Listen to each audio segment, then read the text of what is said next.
Finally, she walks in and she says, Commander, you need to come outside. World Trade Center's been hit. Everyone's kind of looking over the cubicles at this TV mounted high on the wall, and I'm watching her for a few minutes. I turn to the guy next to me. I go, God, I'm kind of surprised it didn't hit us. Yeah. You know, we're right underneath the flight path for Reagan National. So I was getting ready to go down the stairs there when I just heard what sounded like the loudest car crash I'd ever heard. That's probably something you never forget, right? Never forget. Yeah. Never forget. Shade isn't a place you hide. It's where you pause, where you think, where real work happens. Quietly, creatively, and authentically. No slides, no filters. Just candid conversation about a story worth telling. It's not about villains. This is where brand builders, creatives, and storytellers come to share the stories they usually don't tell in pitch decks or press releases. It's about the people who work behind the scenes, challenge the obvious, bend the rules, or build unforgettable brands. This is Shady Characters.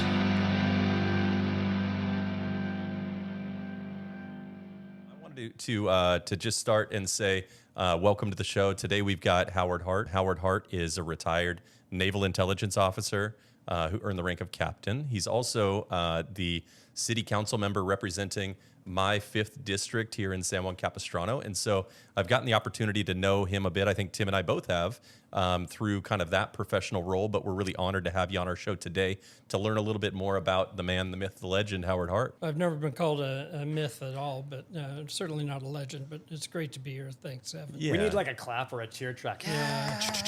Yeah. A laugh track, Cue that, if nothing Peter. else. Yeah, yeah. I think the perception, I think, oftentimes is, we don't have access to our elected officials all that often, and I think that myself, kind of coming into being more civically involved here in San Juan Capistrano, kind of assuming that was going to be the case, was really surprised when it felt like I could actually call you and get an answer and talk to you.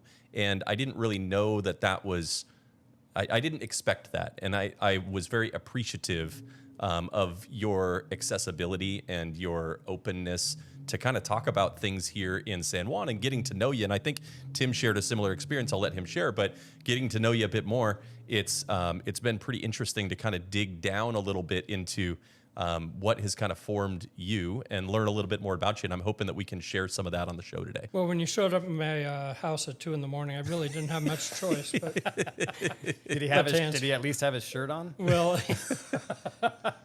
the rifle in his hand was a little overkill. How else was I supposed to get your attention, Howard? I know. No.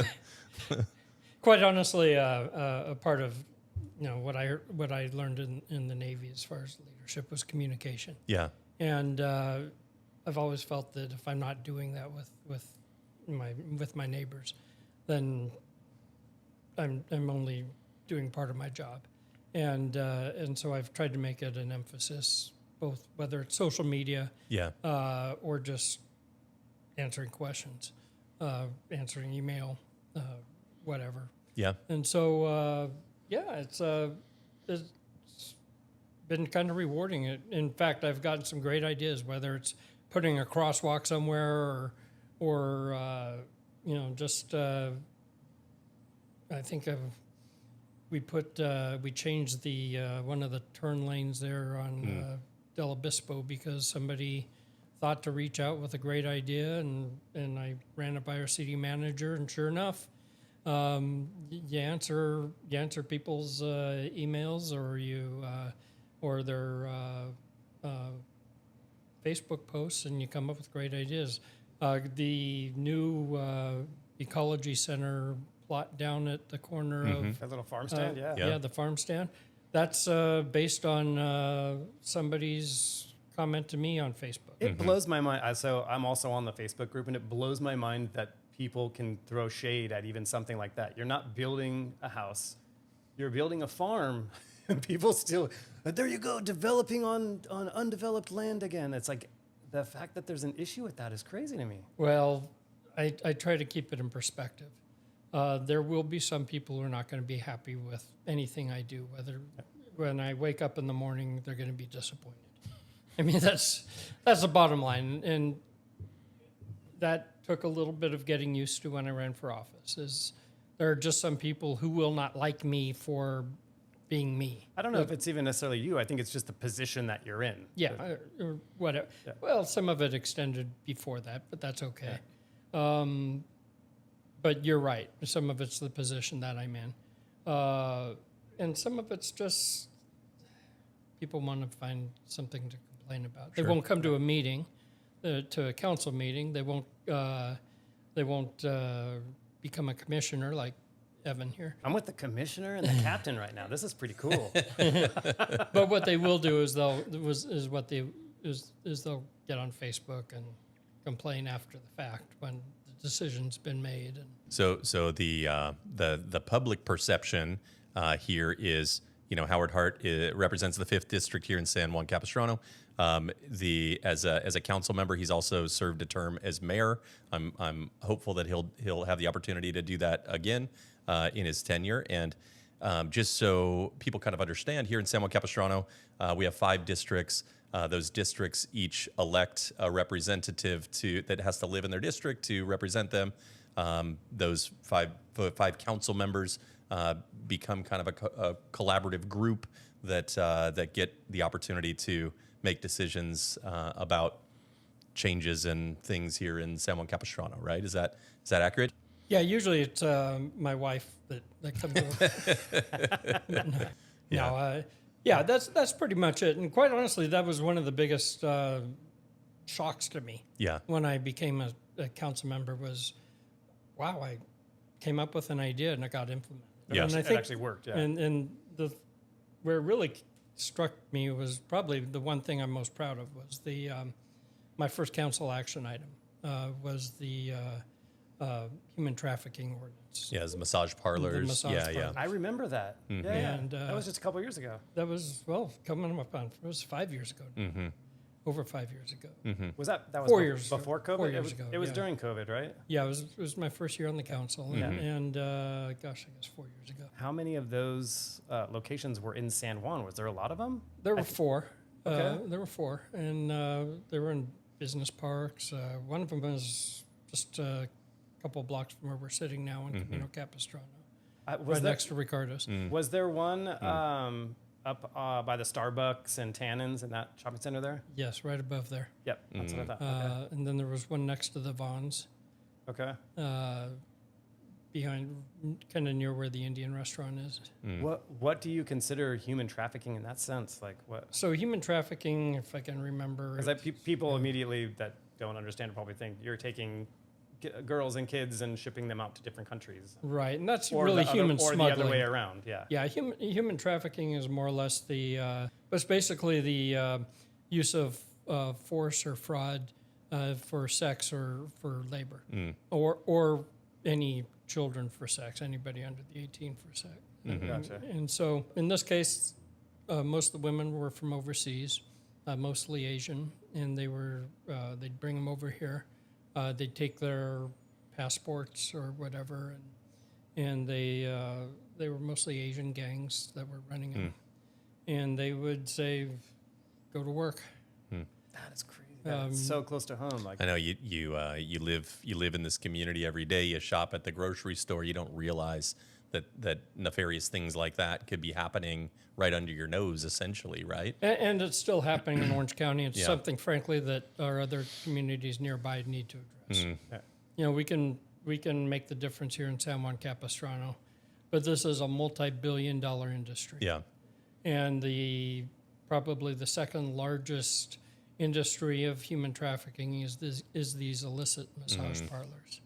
And something needs to be done about it because women are being victimized. They're coming over here on false pretenses, and they're being held essentially as human sex slaves. Is that the Naval Intelligence side of you that kind of tracked those locations down? How do you? I'd first become I aware. imagine you got quite a good skill set. Well, I'd actually first become aware of human trafficking when I was in the Navy. When I was in Central Asia, I'd become educated on the matter. And they certainly were a thing over there. If you go to a country like Kyrgyzstan, their number one export was women for human trafficking purposes. And this was back in the early 2000s.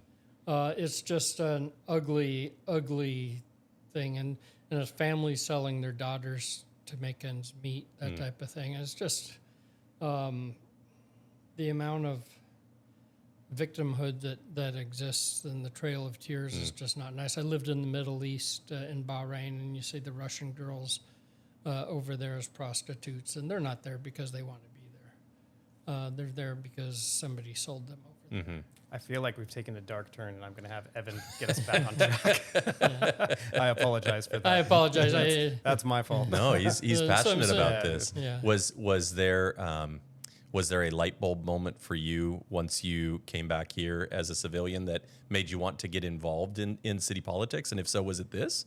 Well, actually, one of the things, you always have to find a reason to run, and what are your issues when you run, and I come up with a few things, and this was one of them. But when I started my campaign, I honestly did not know what I could do as a city council member. Now, my brother, who sadly passed away in May of 2021, just after I took office, was running for city council in San Clemente. And Bill had come across a wonderful woman named Brenda Wells from the I-5 Freedom Network. And he said, Howard, you need to meet this woman. And immediately, he described why, and I said, absolutely, I want to meet her. And we met at the golf course, and she talked about how she could help me out, and we immediately, just like that, there was my solution. Yeah. And it was really just a series of very, very simple changes to our ordinances that would target the owners of these shopping centers. And the biggest one was that said if your illicit massage center was busted, then we're going to take away their business license. We're not going to issue another one for anywhere in your center for the next 5 years for any massage parlor. And that was the change. Yeah. And so for 5 years now, that 5-year limit kind of breaks that cycle of the rotating business licenses that they'd been using to get around the laws. Gotcha. And it was as simple as that. And then there was the enforcement part. So immediately I started working with our city manager as soon as I took office, and then the sheriffs, both locally and in Santa Ana. We got their human trafficking squad down here, and one by one, right after another, started going from one to one and busted each one of them and started the license removal process. Yeah. And within... Did you get to go knock on the doors with them? No, nothing like that. I leave that to the last thing you need as a politician. So, No more if pictures. this was, and I think you used the term like this is the thing you've been most proud of, and this was your very first thing that you accomplished. Why didn't you go, cool, after year one, I did it, all right, I'm good. There's got to be some reason that made you want to stay, and some reason that you felt compelled and passionate enough to continue to have people maybe, speak out on Facebook against you and things like that, like you're talking about. There's got to be some reason that you keep coming back and putting on the blazer every day, right? Sure. Well, first of all, it's very rewarding. Yep. And I'm not just doing it for doing it. There's still a lot of things that need to be accomplished in our community. That wasn't my only priority. That was one of the top four. The other three, one of them was one that I'm probably not going to be able to address. And I'm going to get that one out of the way. And that was the sober living homes. Wish I could do it, but frankly, state law is stacked against us. We can't, and it's not something I want to remove. It's something I better want to better regulate. Because frankly, I think it needs to be done for the people inside of them. Sure. I think they're right now when you look at people who are coming in to try to get sober, and they get thrown out of these sober living homes, and a lot of them end up on the street, Yeah. frankly. They're not prepared to deal with sobriety. Some of them slip or relapse while they're in there, and they just say, thanks, we'll take your insurance, or the insurance money runs out or something. Yeah. like We've that. heard it's kind of that's like the cycle that The revolving door. that like Yeah. funnels more and more money into the homes that were in our neighborhoods. It's they let the guys out on the street. They actually have another group of guys that come in, get them hooked back on it again, and bring them back in because the state will fund it. So it becomes more money, and it just becomes this revolving like door of like what's the word I'm looking for? Customers? Customers. Yeah. That's the word. Yeah, it's the revolving door of customers that you never have a lack of it. Yeah, and it's unfortunate. I think the way the laws are written, between that Proposition 46, which has taken the kind of the hammer out of the law enforcement officers' hands in order to compel people to seek treatment. Sure. It's a sad situation we're in. It's a bigger situation than, frankly, I can fix on the council. Yeah. The other two, our equestrian community was not in great shape. I think it was in a lot more precarious condition than people realized when I came in. Meaning San Juan was in jeopardy San of kind Juan. of losing its identity as kind of an equestrian destination. Yeah, we had a Yeah. couple stables that we weren't sure where they were going to last. Tar Farms became Shady Maples just after I took office, and that broke the right way. I had nothing to do with that. Don't get me wrong. But we were very fortunate that sale occurred. Yeah. This was right after the Coast Keeper settlement. Yeah. We had and so we were concerned about which way that was going to go. My credit to Coast Keeper, they've shown quite a bit of restraint and willingness to work with our equestrian stables. We were not certain that was going to happen. Yeah. And then Sycamore Farms. At one point, I think they were talking about converting that into a church and a religious school. And that one, really thanks mostly to the efforts, I believe, of the neighbors at Shea Center. Ended up turning and remaining Sycamore Farms. I don't recall if it's under the same leadership or I think it might be under new leadership. I think it's under new leadership. Yeah, under new ownership. And so that was precarious. Then the other issue was up at the new development at San Juan Meadows. We weren't sure that was going to include an equestrian component as promised. And now very much looks like we're on track for that. Yeah, good. So the riding park was, again, precarious at the time. It was on a year-to-year lease. It's now on a long-term lease. So the equestrian community is, I think, in much more solid footing than it was 4 years ago. A lot more work that needs to be done there. Yeah. And then the fourth issue was the roads. You got that done?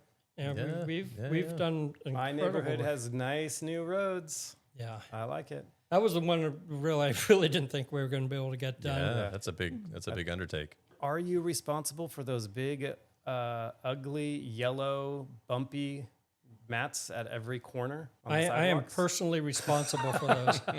I said, I want yellow. I want that bright yellow, bumpy mat You talking about where on the sidewalk on every corner now. They have those yeah. bright yellow, and it's got like dots I don't know. all I over don't it. know You can't that those skateboard on it. actually. I don't know that those actually serve a. Know what the purpose legitimate. is? Does it Well, stop a they're wheelchair? ADA. yeah, They're it's an ADA thing, right? So if I'm in a wheelchair, if I'm blind, maybe they help me navigate that there's a intersection coming. Well, here, if you're blind, why does it need to be bright yellow? Yeah, I don't have an answer. I'm, Yeah. A couple of things that I'm hearing though out of those four things, you really found a passion for serving underprivileged groups, and one of them being trafficked individuals. That is something that you felt strongly about, right? And the other one, of course, being equestrians, because God knows that they're very underprivileged in terms of community. All jokes aside. And also the Angels and the Raiders. Yeah. Yeah, the Raiders are special. So all jokes aside, we love that we have such a strong equestrian community here. But I think that you mentioned the sober living homes as being kind of a core tenet here that you were on, but ultimately where your involvement lied was in kind of the identifying that, hey, this is an underserved group that we can help to provide better resources for, right? And I think that's probably a really good person to have in those positions is someone that cares enough about the underserved to stand on principles that support those people. Do you think that that's something that you always innately carried as an individual growing up? Is that something that always mattered to you, or did you find that passion later in life? That's kind of a deep question, isn't it? Hey, I just we get deep on Shady Characters.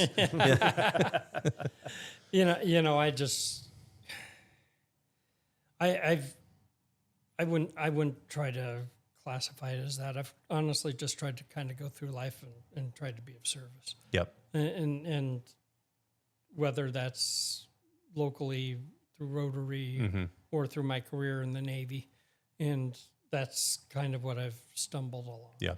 And if I can do that, then I attack everything with that approach. Yeah. Is how do I serve? Yeah. And if that means underprivileged, that's Sure. fine. Maybe underrepresented. Underrepresented or underrepresented. Yeah. You're a good voice for those people that might not necessarily have the means to have one. Quite frankly, the equestrian component isn't about the equestrians. Yeah. It's about, when I looked at San Juan Capistrano growing up, I grew up in Dana Point. So, I'm kind of a carpetbagger right over the hill there. Yeah. But, the San Juan Capistrano has always meant three things to me. Okay. And those were, one, it was, you had the history with the mission. I would say Los Rios Street, but when I was growing up, Los Rios Street is where they had the towing yard and the garbage trucks parked there. So, but it was the oldest street in California. But it wasn't this tony little walking area. It wasn't this historical walking street. Yeah. Yeah, that's the Los Rios Street of the late 80s and early 90s that we need to preserve for eternity. But you have the mission. Yeah. Second is we're not a bedroom community. Think about that. Look around you, and I'm going to slag off on Mission Viejo now, or some of our other Sendero. We're not anybody's bedroom community. We're not. We're a town. We're a community. We've got our downtown. I was like, there's actually a downtown. Yeah. I was thinking about that today. It's There's not tough. a lot There's- of cities that have a downtown. In Orange County, you can probably count them on one hand. Huntington and San Clemente and San Juan were the only ones I could think of. Orange has a nice Orange, downtown. And we grew up, and it's not like we built a downtown. That downtown, It's as authentic as it gets. it's I mean, we built around that downtown is exactly. what happened. Yeah. That downtown has been here since the mission. Yeah. So it's there's that, and that community, that sense of community also exists. Yeah. You're from San Juan Capistrano. That people identify Yep. as that. We don't identify as I live in Yeah. Sendero. Yeah, I was walking my girls to school this morning, at Ambule right down the street, and one of them goes, "Oh, I can smell the horses this morning," and to some that might be like, "Oh gosh, you're smelling the horses." To us, we're like, "Oh, it's like it's culture, it's community, it's San Juan," and it's great to have that. Yeah, and then the third thing is that equestrian ranchero heritage. Unlike Dana Point and San Clemente, their mottos, by the way, both of them, they share the same mottos: Gateway to San Juan Capistrano. And what's San Juan's motto? Yeah, well, Is it on the- do we have a motto? There's Wasn't it on the paper? it's worth a visit. Yeah, worth a visit. Worth a That's visit. what it was. I didn't know that. Yeah. Yeah, I'll have to remember that. Yeah, worth a visit. We got to find a better I know, that's what I'm saying. Yeah, if only we had a branding agency in town that would help with this. Come up with something better than that. Worth a visit? That's kind of like, might as well stop there might as well stop by the In-N-Out on the way down. It's also worth a visit. Worth a visit. Yeah. But seriously, that the ranchero and equestrian heritage is different than what exists at Dana Point and San Clemente. They're looking to the ocean Yeah. for their identity. We're very much, a different vibe. Yeah. And that's just unique. I mean, look at our Swallows Day parade. Yeah. So you grew up around here, though, right? So you said you grew up in Dana Point. I did. Go Dolphins. Go Dolphins. Dana Okay. Hills. Yep. Yep. Dana Hills. Nice. El And Toro High over here. did they have the same football field location? Because my girls do. They do flag football. They get to play over there on that field. It's such a cool location. So I was on the first football team to ever play varsity football game. Okay. Yeah. My junior year, we played at San Clemente High School. Yep. And then my senior year, without lights, we played on Saturdays at Dana Hills High Yeah. School. Huh. It's very cool. That was really neat. Yeah. What position did you play? Offensive line. Okay. All right. One of those little guys. Well, it set me up well for intel officer in Okay. the Navy because the only time you ever noticed in either one of those jobs is when something goes wrong. Yeah. Did you always know that you were interested in joining the Navy after? Well, I was about 3.5 years into college, still looking for an idea. Mm-hmm. And I was, I'd always had decent grades and so on. And things were kind of going well, but a friend of mine was going in the Marine Corps. And as an officer, and he said, hey, you need to check out some of these officer programs. And okay, and I take one of those tests, they give you, hey, these are your values, you got to go in these directions, and it's a military officer. Okay. Okay, that's nice. But I was kind of leaning towards law enforcement, quite honestly. And so I'd looked at FBI, and I was a political science major because I didn't have to do math. Mm-hmm. And so I, except for statistics, which was awful. But I called the field office in San Diego, and I talked to the assistant special agent in charge or somebody like that at the FBI there, and he said, oh, so you're interested in the FBI? Yes, sir. And he says, well, tell me about yourself. I said, well, I got great grades, I'm on the dean's list, blah, blah, blah. And he goes, well, what's your major? I go, political science. He goes, wow. No. He says, we really like accountants and lawyers. You got the wrong guy if you're looking for math. Yeah, and I go, wow, that's not me. He said, but I'll tell you what, why don't you consider the military and then come in after you're done? He says, especially if you do like intelligence, try that. Mm-hmm. Oh, that's interesting. And then I think I'd read like Winds of War, so I had this completely distorted view of what the job was going to be. The job was going to be. And so, okay. So I went down the El Toro Road. There used to be like this recruiting station. I don't know if it's still there, but it was like one of those storefront places. Yep, I know exactly where it is. Yeah. It was. Yeah. I don't know if it's still there. Yeah. And it was by the theaters. The Saddleback Theater, yeah. Yeah.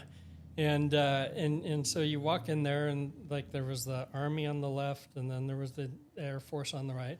And then the back left, there was the Marine Corps, and then the back right, there was the Navy.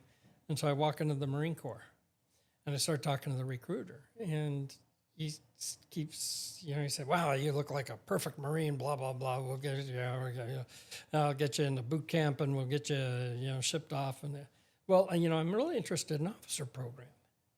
And he goes, well, and my friend had told me they're going to do this. Yeah. It's, you want to go officer. There's no guarantees, and I go, well, I appreciate that, but can you put me in contact with the officer recruiter? He goes, well, I think it'd be a great Mustang. A Mustang is somebody who goes in as enlisted and then eventually transitions to an officer program. Like that, well, I'm a month away from my getting my degree. And so I'd really like to, go in check out your officer programs if that's at all possible. And he wouldn't do that. He wouldn't put me in contact with the officer recruiter. Oh, that's wild. And so I'm walking out, and literally standing in his doorway across from me is the Navy recruiter. Come over here. Come over here. Did I hear you say officer program? And so I took the ASVAB and I took the flight test, and he says, well, I'll tell you what. He says, he gave me a name on a card, and never forget. I had it for years. His name Lieutenant Mark with a C, Iverson. I hope I didn't just destroy somebody's privacy.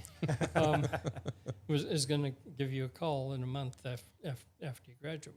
And sure enough, in a month, this guy said, called me, said, did you graduate? Yes, sir.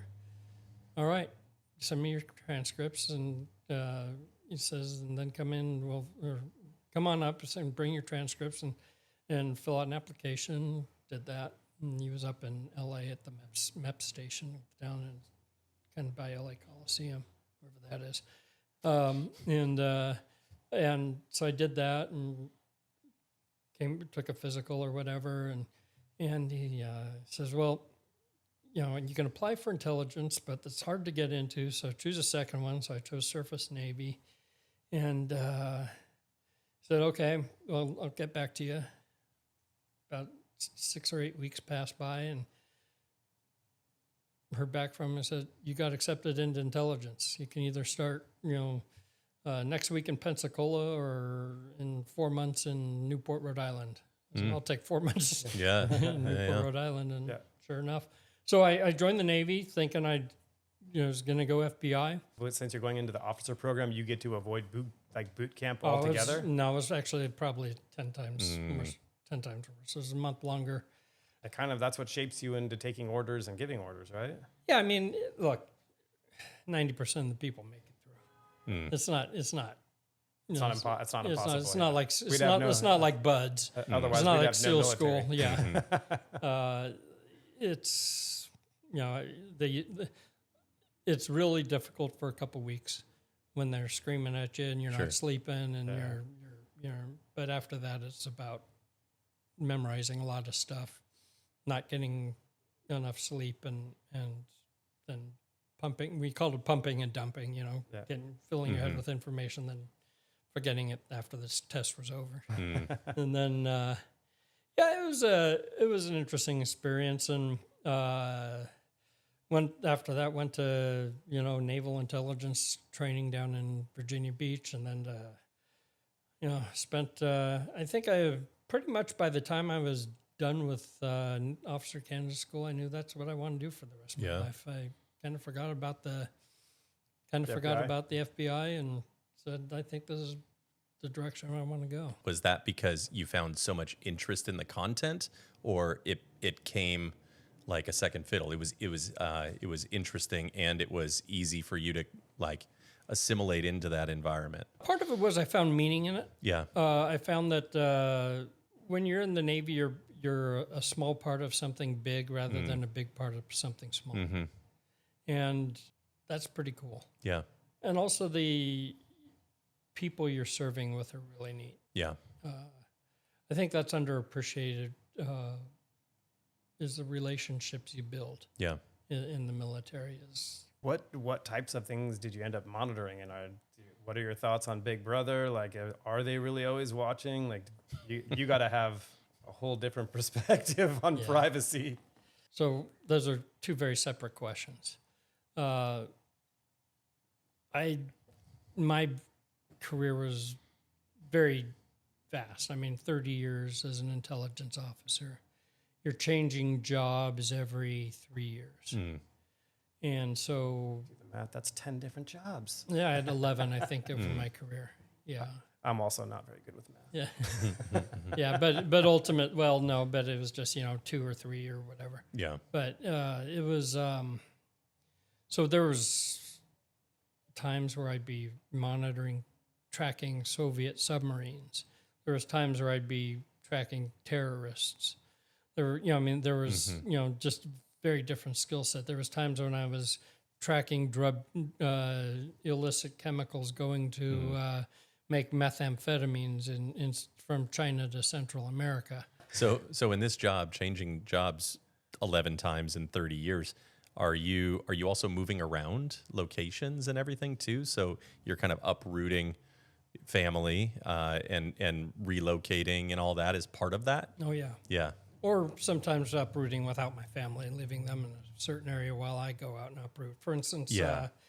there was a point, that's probably why I'm not married to her anymore, where I, from 1998, I went to sea Oh, okay. and then did two sea tours, then went to, then I did a geo-bachelor tour. This was when I was living in Virginia Beach. Did a geo-bachelor tour in the Pentagon from 2000 to 2003. Yeah. See where that intersects with 9/11. And then after 2003 to 2004, I was in Bahrain on an unaccompanied tour in the Middle East. Yeah.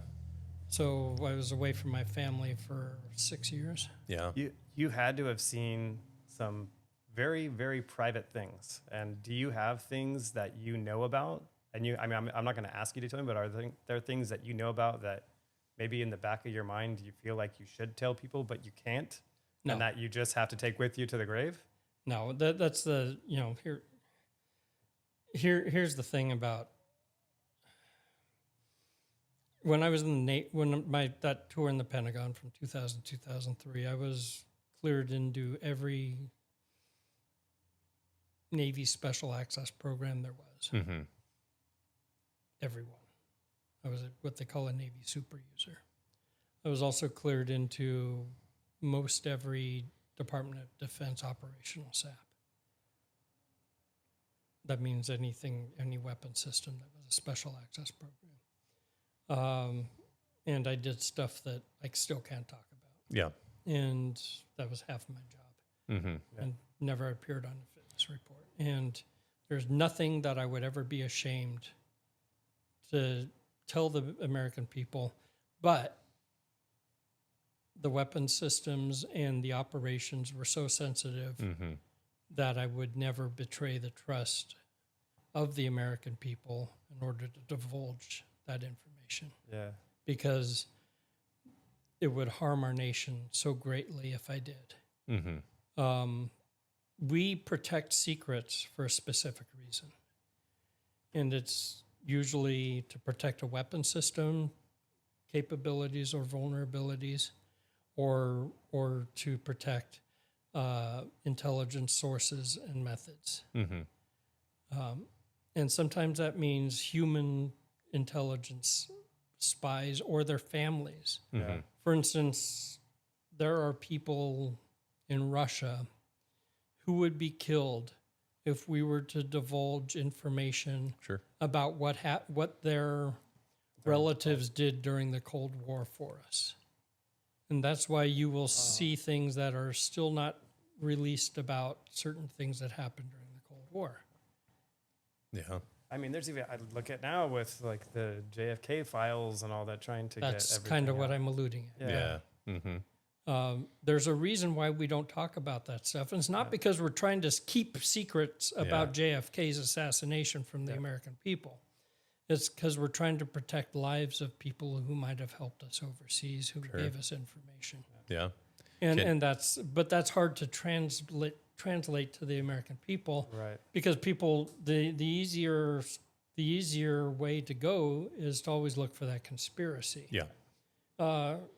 And then let's face it, there has been corruption. I was like, yeah, there probably, I mean, there is a conspiracy if things are being hidden, but it's not like it's for a reason. Yeah, and I'm not going to say that there hasn't been reason for people to mistrust individuals within the intelligence community. Recently, what General Hayden did with the Russia files was awful. Mm-hmm. Absolutely awful. Complete betrayal of trust to the American people and certainly to the President of the United States. And frankly, to the intelligence community. Yeah. We are a non-political agency. Yeah. You know, we need to be. Yeah. And he decided his political leanings were more important than that. I was gonna ask because we're kind of hot off the heels of the comment you made. I don't think Tim's aware of the 9/11 story. Is that something we can talk about? Of course. Yeah. So Howard I heard a rumor that you were Howard was working in the Pentagon on 9/11 and has a more unique take and experience than anyone that I personally have met before. I don't know what job you were doing there at the time, but I know that you were working in a portion of the Pentagon that ultimately was damaged on the 9/11 attacks. Can you give us that story? Sure. So yeah, short story long. Yeah. I worked on the Chief of Naval Operations staff in the Plans, Policies, and Operations Department. And I worked specifically doing special technical operations. And in that, we had just moved to the newly refurbished part of the Pentagon. Mm-hmm. You might recall that was the part that was hit by the airplane. Yeah. We had probably moved 3 weeks earlier, if that. And it was kind of interesting. My job was not specifically an intelligence job. I worked for the information warfare policy job, but really what I was doing was more involved with special programs, highly classified programs, black programs is what some people would call them. Okay. And because of that, I worked with one other sailor who worked for me in a very, very tightly controlled office.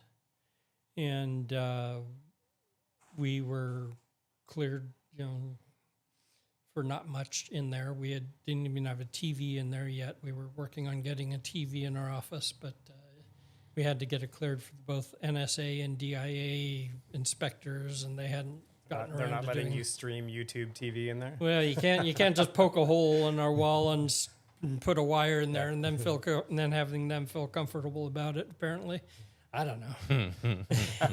and so we were waiting for that to happen. And I had, in addition to me, there was another intelligence officer who worked for Chief of Naval Operations, Plans, Policy, and Operations.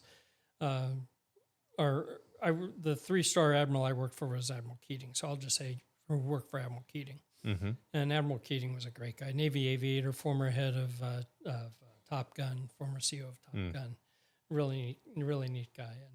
And Commander Schofield was her name, and she was actually on away to class, so I was filling in for her that morning. And part of her job was to put together the intelligence read boards for Admiral Keating and to run it up to his office. And so I got in early that morning, and I went down to the Navy Command Center and the CNO intelligence plot there, and got all the stuff together and was putting them together and was talking with my friend Jerry Moran and Jonas Panic. We were talking about football. I think it was right after the first game of the season that week, and we were just talking. And Jonas had been an academy football player, and we were talking about stuff. And the intel plot was right in the back of the command center, also in the newly refurbished place, and so I got my stuff, and they had some their system was down for part of the night, so they didn't have all the stuff, but that's okay. I dropped it off at Admiral Keating's office, and then went back to my place, and I noticed that the sailor who worked for me, Petty Officer Green, was late, and so I'm looking around, getting a little miffed, and finally she walks in, and she says, "Commander, you need to come outside." And the World Trade Center's been hit. And so I go outside to the outer office where everybody's standing around, my other coworkers. They found a TV. Yeah, well, this is Okay. This was where they could have a TV. These were Yeah. people who were not in as cleared an office space as I was. Yeah. And everyone's kind of looking over the cubicles at this TV mounted high Sure. on the wall, and we're all watching. And it was right after the second plane had hit, Mm-hmm. and so I'm watching this thing, and I'm going, well, that's obviously an attack. Mm-hmm. You know, it didn't take a rocket scientist to think of that. Mm-hmm. And so I'm watching it for a few minutes. I turn to the guy next to me. I go, God, I'm kind of surprised it didn't hit us. Yeah. You know, we're right underneath the flight path for Reagan National. And he goes, yeah. And so, you know, I go back to my office for a little bit, and I'm kind of shuffling papers, but I'm kind of having trouble concentrating. And meantime, Pastor Green comes in. I give her some stuff to do, and so she runs off and does her thing. And I'm off the third corridor, and corridors are the hallways that run inboard to outboard of the Pentagon. Okay. The rings are the ones that go around. Mm-hmm. And really, when you're talking about the Pentagon, you're talking about 5 concentric buildings, Mm-hmm. and those are the rings.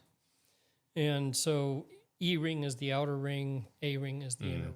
And to get to anywhere in the Pentagon, you go on the A ring because that's the shortest distance between all points. Is it like a maze inside there then, or No, not really. Once you know your way, it is your first couple days.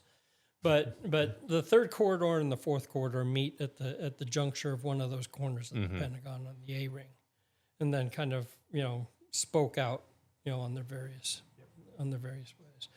And so anyway, I figured, well, I'm filling in for Commander Schofield, so I'm going to go in and go down and see what's going on at the intel plot, see if they have anything going on. So I leave my office and I walk down the third corridor towards the A ring. Just as I get to the A ring, I'm about to go downstairs and walk up the fourth corridor to the command center, to the door there, which is, I think it's on if I remember correctly, it's somewhere between the fourth and the fifth corridor. They kind of filled in that whole area. Okay. And a fourth or fifth ring, D and E ring on the fourth corridor. Yeah. And so I was getting ready to go down the stairs there when I just heard what sounded like the loudest car crash I'd ever heard. That metal on metal crash, that compressed metal. that's probably something you never forget, right? And never forget. Yeah. Never forget. It'll stay with me. It will haunt me the rest of my life. Mm-hmm. And then the boom of the fireball. And I remember looking up the fourth corridor because I just kind of at that juncture there. Mm-hmm. And they just installed escalators. And I kind of look around. I was about to go down. I see that I'm looking up. And I see this Air Force major looking at me, and I'm looking at him. His eyes are about the size of saucers. And I'm, and I see these, the smoke behind him, and I'd like to say I did something heroic, but frankly, I had no idea where it hit. Sure. Yeah. I didn't feel it because I'm on the A ring, and there's like 5 concentric buildings, like I said. Yeah. So it never hit my building. It really penetrated to the C ring. So, 2 buildings in. Mm-hmm. And next thing I know, a friend of mine, J.C. Chilton, comes along and says, Howard, you need to come with me. And I don't remember. I think it'd been a couple of minutes, but I don't think I'd moved. Or if I did, I don't remember. Yeah. Yeah.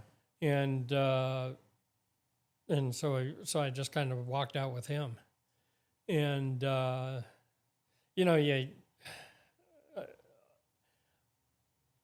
my survivor's guilt is immense. Mm-hmm. I'll be honest with you. Everybody I was going to meet with was killed. Wow. Everybody. Whoa. I lost 14 friends that morning. Yeah. Oh my gosh. How many minutes were you away from being there in reality? Minute and a half, maybe. Yeah. If they had taken control of that plane 30 or 40 seconds later, I'd be dead. Yeah. That's unbelievable. Mm-hmm.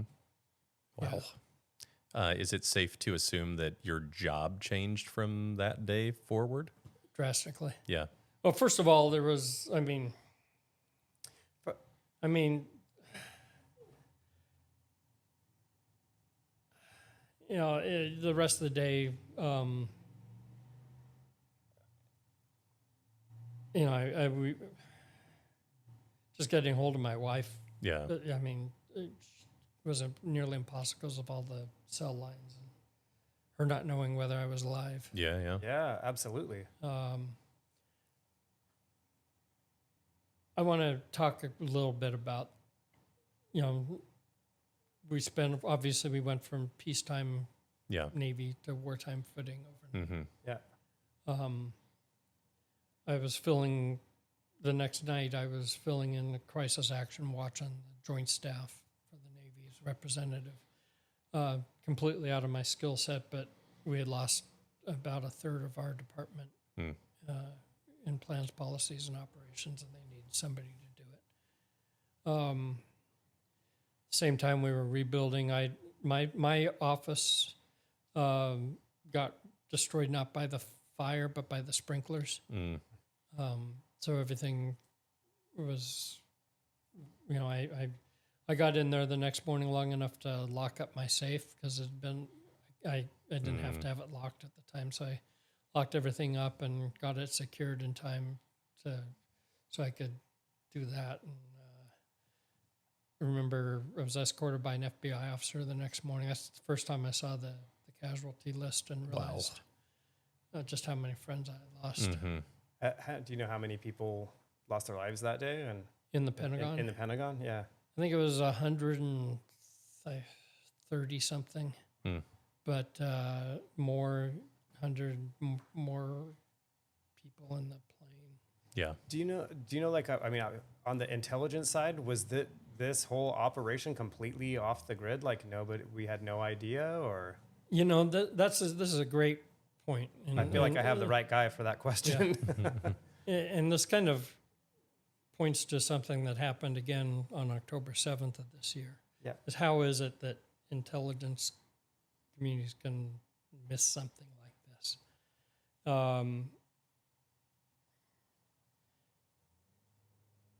We knew that something was up. Yeah. We knew that, for instance, in mid-1995, they had tried a dress rehearsal in Asia, but it kind of got screwed up. And I think it was in the Philippines, and that they had plans for something big in America. Other parts of I think it was the FBI, had known something was up with flight schools, but it hadn't filtered up. And so it hadn't been coalesced. And this was one of the reasons why the Patriot Act was installed. Now, there's certainly some concern with the Patriot Act, and I think there have been abuses with it that needs to be looked at as far as some of the... What is the Patriot Act? Well, there are parts of the Patriot Act which talked about communication between, for instance, the various intelligence CIA, agencies. FBI. And the National Counterintelligence Center was established and things like that. Yeah, the FBI, the CIA, and getting people talking to each other is good. Some of the domestic surveillance is prone to abuse, as we've seen. I think that we need to do either a better job or have better oversight. I think it's probably the latter with that. But when you look at what happened and how it happened, we knew that we had intelligence. We did not have actionable intelligence. In other words, we did not have enough intelligence to say shut down all air traffic. Yeah, sure. On 9/11.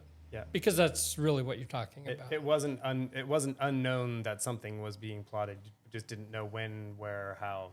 Yeah, you get sniffs of something, and I mean, there's everybody can second guess, but we didn't have enough to really go by.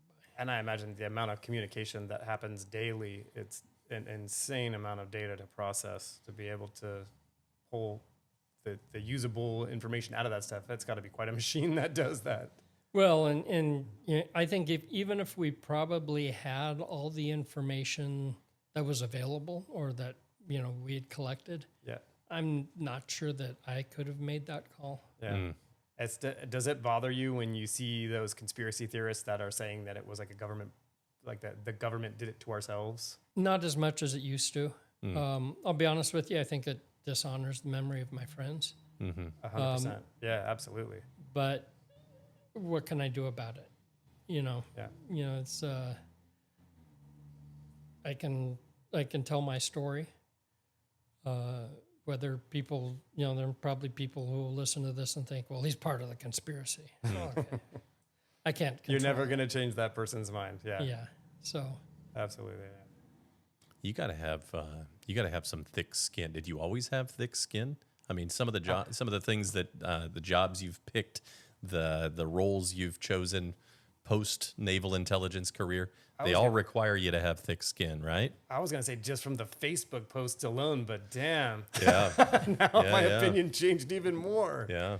You know, I've never really thought of myself as having thick skin, but I've learned to just pause. Yeah. And I won't say it doesn't hurt at times, Yeah. you know, but at the same time, I just, you have to understand, you have to be able to look at yourself in the mirror and say, is that true? You know, and I don't remember who said it, and maybe I made it up, I don't know. But, you know, praise and criticism are the same thing. They're just somebody's opinion. You know, so it's kind of I try not to get too caught up in either Be one. too influenced in either direction. Yeah. Yeah, you can't never let the heard that criticism before. you can't let the criticism drag you down. You can't let the praise build up your ego, I guess, right? Yeah, Like it's yeah, you it's got to stay even keeled Yeah. as a sailor. Keel. Like that. Look at this guy. So it's really about what are you doing? Yeah. You know, are you look at yourself in the mirror and you're trying to do the right thing. Doesn't mean I always succeed. Yeah. You know, look, I screw up. You know, everybody screws up. I try not to make it moral failings, but look, we all, you know, things don't turn out as planned. You know, Yeah. we all wish that we had things we could take. Are you a religious man? Yes. Has that changed has that had any influence on the way you've handled all this kind of post everything happening? I would think so.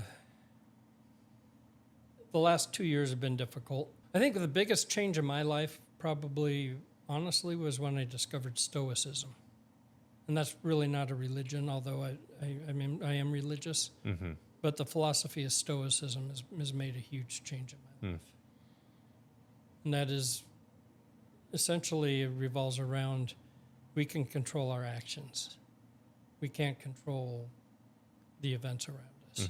And that's the starting point. And there's more to it than that, obviously. Yeah. It's amazing the ripple effect that has, right? When you control your own actions. Yeah. You can influence a lot of people. In the right way or the wrong way. Man, this has been a lot. This has been getting great deep stories. here. I know, it's great stories, man. I find so many ways to connect with you when we talk about this stuff, and there's so many things that I would like to continue to talk about. But I know we've gone quite a while today. Is there anything else that you wanted to ask of Howard here? Well, we got him. No, I think this has been great. I feel like we learned so much. I almost want to post this on the Facebook group thread so people can understand the guy behind. See, look, he's a good dude. Yeah, that guy behind the comments. I will say They'll this. just hate me this is- more. This is, of course, my opinion. It's a compliment. But I always appreciated that when somebody asks you a question, you never shy away from answering. And you always give a very well thought out response. And it's not, a lot of it isn't your opinion. You actually think the truth.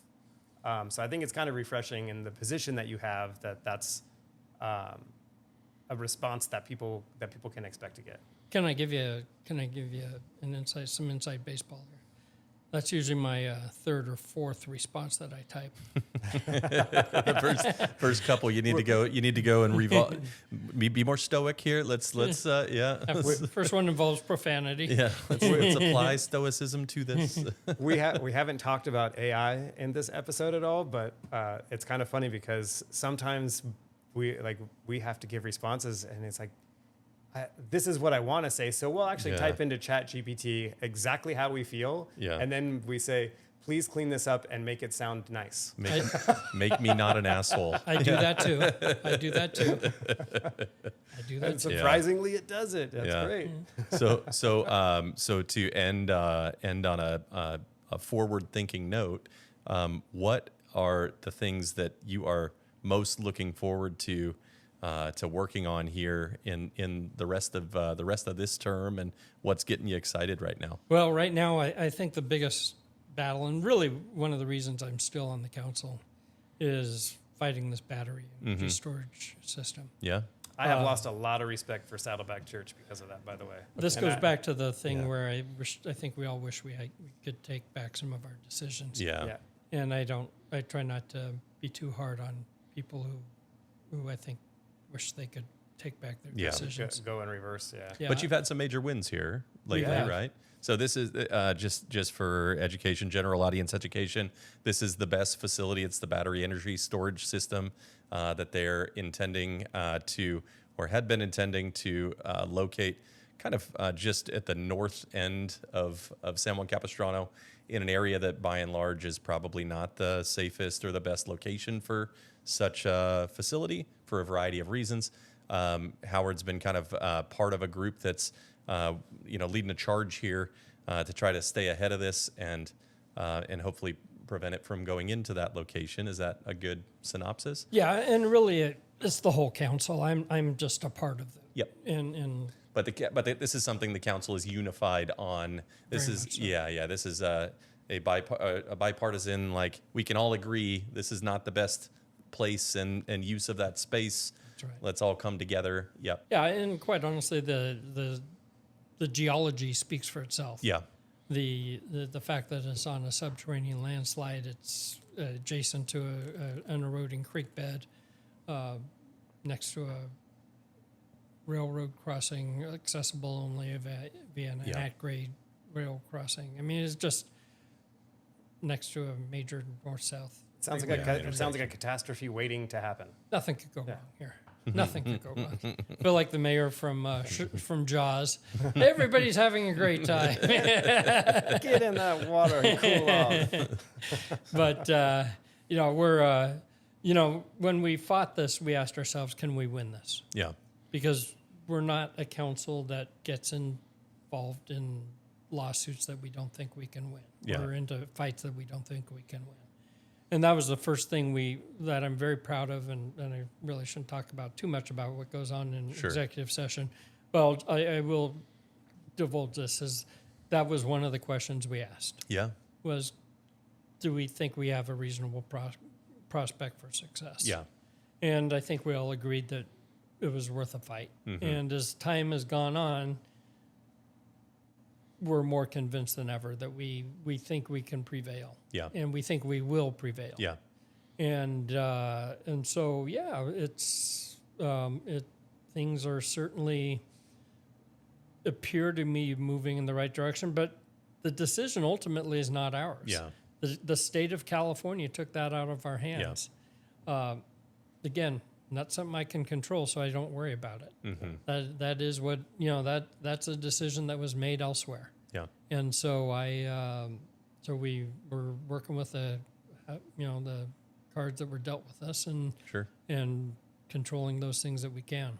But the latest big win is that Saddleback Foundation has rescinded their gift. They've agreed to vote on it. Okay. At the next. This is now we're talking not Saddleback Church. Yeah. Saddleback college, right? South Orange County Community College District, who accepted a community benefits agreement labeled as a grant. Mm-hmm. That's the bottom line. Yeah. I mean, they call it a grant, but it's not that. And so they've agreed to re-vote on that, or to vote to rescind on that at their next Yeah. community, at the Board of Trustees meeting.